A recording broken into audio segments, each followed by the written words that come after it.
व्रत है। सच कहूं मेरी मां तो अधिकांश लोगों ने आज तक व्रत के मतलब को, व्रत की परिभाषा को ही समझा ही नहीं। व्रत का अर्थ क्या है?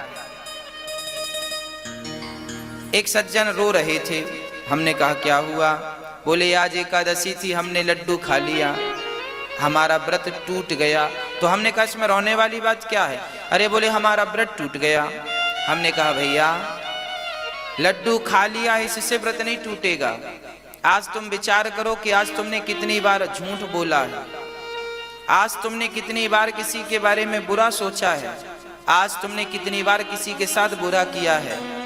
जब तुम किसी के साथ बुरा करते हो तब तुम्हारा उपवास नहीं टूटता, लड्डू खा लेते हो तो टूट जाता है। वाह। जब तुम झूठ बोलते हो तब तुम्हारा व्रत नहीं टूटता, और रोटी खा लेते हो तो व्रत टूट जाता है। वाह।